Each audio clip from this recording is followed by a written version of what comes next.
Conductors and insulators. आज में conductor और इंसुलेटर पढ़ना है। फिजिक्स का चैप्टर है, इलेक्ट्रिसिटी चैप्टर से। ठीक है, तो पहले व्हाट इज़ कंडक्टर। पहले कंडक्टर दिमाग में आते ही एक छोटा सा क्वेश्चन उठता है, व्हाट इज़ कंडक्टर। तो सिंपली कंडक्टर वो होता है जो इलेक्ट्रिसिटी चैप्टर में हम पढ़ रहे हैं। तो कंडक्टर यहाँ पे वो होगा जो इलेक्ट्रिसिटी को पास कराएगा, ईजिली पास कराएगा। ठीक है, ईजिली क्या कराएगा, पास कराएगा। तो हम क्या बोल सकते हैं इसको अपने इंग्लिश वाले लैंग्वेज में, दो substance through which electricity can flow are called conductor. ठीक है, एग्जाम्पल क्या होगा, ऑल मेटल्स होंगे। क्या होंगे, जितने भी मेटल होते हैं सारे मेटल्स होंगे। ठीक है, जितने मेटल्स होते हैं सारे मेटल्स होंगे। अब उसमें भी एक आध देख लेते हैं, सिल्वर हुआ, कॉपर हुआ, एल्युमिनियम हुआ, आयरन हुआ, ये सब आपके मेटल्स में आते हैं। तो ये आपके गुड कंडक्टर फॉर इलेक्ट्रिसिटी हो जाएंगे। ठीक है, तो यहाँ ये हो गया। और देखिए यहाँ पे आपका जो ह्यूमन बॉडी है, ह्यूमन बॉडी भी एक तरीके का गुड कंडक्टर है। किसके लिए, इलेक्ट्रिसिटी के लिए। ठीक है, the metal alloys are such as nichrome, manganese and tungsten, which are used for making heating elements of electrical appliance. ठीक है, तो ये कुछ थ्योरेटिकल चीज़ें हैं। तो इन्होंने यहाँ ये बोला है कि जो मेटल एलॉयज हैं, मतलब एलॉय सिंपली क्या होता है, एक टर्म यहाँ पे एलॉय भी है। एलॉय क्या होता है, एलिमेंट्स का छोटा छोटा पार्ट होता है। क्या होता है, एलिमेंट्स के छोटे छोटे पार्ट से ये एलॉय बना हुआ है। ठीक है, तो यहाँ क्या है, नाइक्रोम है, मैग्नीन है, और क्या है, कंस्टेंटेन है। ठीक, which are use for making heating elements of electrical appliance are also conductor, but their electrical conductivity is so much less than the pure metals. मतलब ये भी एक तरीके से पास कराएंगे इलेक्ट्रिसिटी, लेकिन जो रियल मेटल है उसके इफेक्ट में बहुत ही कम। ठीक है, carbon in the form of graphite, carbon जो है ग्रेफाइट का फॉर्म है। ठीक है, ग्रेफाइट सिंपली कार्बन का फॉर्म है, ये भी बोल सकते हैं। Is also a conductor, it is also a conductor. ये भी एक तरीके का कंडक्टर है। क्यों है, क्योंकि यहाँ कार्बन प्रेजेंट है। तो आप बोलेंगे कि कार्बन तो जो होता है आपका मतलब सिंपली नॉन कंडक्टर और कंडक्टर दोनों में आ जाएगा। ठीक है, तो यहाँ ग्रेफाइट जो होता है, पेंसिल की जो नोक होती है, कभी बोर्ड में डाल के देखिएगा, अच्छा फीलिंग आएगा, मतलब अच्छे से करंट मारेगा, बाल वाल सब खड़े हो जाएंगे। The human body is a fairly good conductor. हमने पहले ही बताया था कि जो ह्यूमन बॉडी, हमारा जो ह्यूमन बॉडी है वो भी गुड कंडक्टर फॉर इलेक्ट्रिसिटी है, गुड कंडक्टर फॉर इलेक्ट्रिसिटी है वो भी।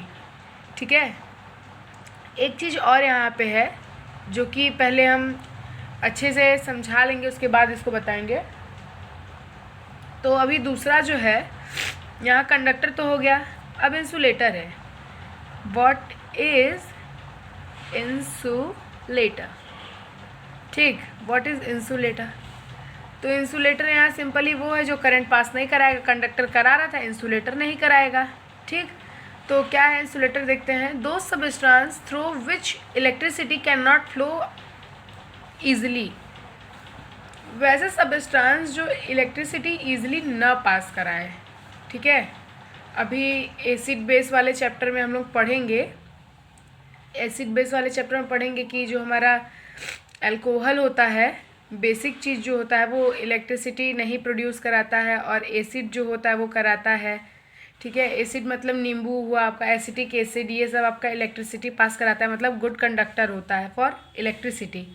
ठीक है, तो इंसुलेटर का यहाँ तक ये है कि जो सिंपली इलेक्ट्रिसिटी पास ना कराए। ठीक, the presence of free electrons in substance make it's conductor of electricity. देखिए अब यहाँ पे मेन चीज़ क्या आता है, सपोज ये एक पेंसिल है, ठीक, सूखी लकड़ी है। ठीक है, तो इसमें इलेक्ट्रिसिटी तब तक नहीं फ्लो होगा जब तक इसके इलेक्ट्रॉन चार्जेस फ्री नहीं होंगे। ठीक, और वही एक और पेंसिल है जिसमें फ्लो हो रहा है, तो उसके इलेक्ट्रॉन चार्जेस मूव में होंगे, मोशन में होंगे, मतलब चलते फिरते होंगे। जब इधर उधर नाचेगा तभी तो इलेक्ट्रिसिटी फ्लो होगा। हमने क्लास 9th में भी पढ़ा था कि जब इलेक्ट्रॉन मोशन में आते हैं तभी इलेक्ट्रिसिटी फ्लो होता है ना। एग्जाम्पल हम देखते हैं, इंसुलेटर्स का एग्जाम्पल होगा आपका वो सर क्या उसको बोलते हैं, ग्लास ले लीजिए, ठीक है। ग्लास हो गया आपका, मिरर हो गया आपका, ये सारी चीज़ें इंसुलेटर हैं, ठीक है। अच्छा, तो अब हम जो ये वायर लगाते हैं, प्लास्टिक भी आपका वही होता है, हम इससे ये समझाना चाह रहे हैं। ये जो हम वायर लगाते हैं, अंदर कॉपर एल्युमिनियम मतलब मेटल होता है, ठीक है। बाहर प्लास्टिक इसलिए होता है कि ये जब दोनों आपस में अगर क्या उसको बोलते हैं, एक अगर जॉइंट भी हो जाता है, मतलब अगर एक दूसरे से चिपक भी जाता है, ये वायर अगर ऐसे गया है, अगर ऐसे पलट के उस साइड तक ऐसे निकल जाता है, तो यहाँ शॉर्ट सर्किट ना हो, इसलिए बीच में इंसुलेटर होता है, बीच में प्लास्टिक वायरिंग होती है, प्लास्टिक की कोटिंग वायरिंग होती है, ठीक है। तो अब यहाँ इलेक्ट्रिसिटी भी दो पार्ट्स में डिवाइस हैं, ठीक है। कौन से दो पार्ट में, एक क्या है स्टैटिक और दूसरा क्या है करंट, ठीक। तो स्टैटिक्स में क्या है, इन static electricity the electrical charge remains at rest, मतलब इंसुलेटर वाला काम कि एट रेस्ट में है, और करंट में उल्टा हो जाएगा, कंडक्टर वाला काम जो कि मोशन में है, ठीक है। तो देखते हैं, पढ़ के देख लेते हैं। रिमेन्स रेस्ट और stationary, they do not move, insulator वाला, ठीक है। The charge acquired by a glass rod rubber with silk cloth and the charge acquired by an ebonite rods rubbed with a woolen cloth are the example of static electricity, ठीक है। तो जब हम रब करते हैं, मतलब इसमें फ्लो कराते जाएंगे, तो ये एक टाइम ऐसा होगा कि अपना फास्ट जो अपना व्रत है ये तोड़ देगा, कहेगा कि हमको इतना फोर्स किया जा रहा है, तो हम अब हम भी कंडक्टर की तरह दौड़ना स्टार्ट करेंगे। तो यहाँ सिंपल स्टैटिक इलेक्ट्रिसिटी का मतलब यहाँ इन्होंने ये बताया है, ठीक है। The lightning which we see in the sky during the rainy season involves the static electricity, जो पहले हमें आवाज़ सुनाई देती है बाद में दिखाई देता है, ठीक है, बाद में लाइटनिंग आती है, ठीक। ये भी स्टैटिक इलेक्ट्रिसिटी का एक एग्जांपल है। अब दूसरा वाला जो है इन करंट वाला, करंट के लिए अब हम पढ़ेंगे, ठीक है।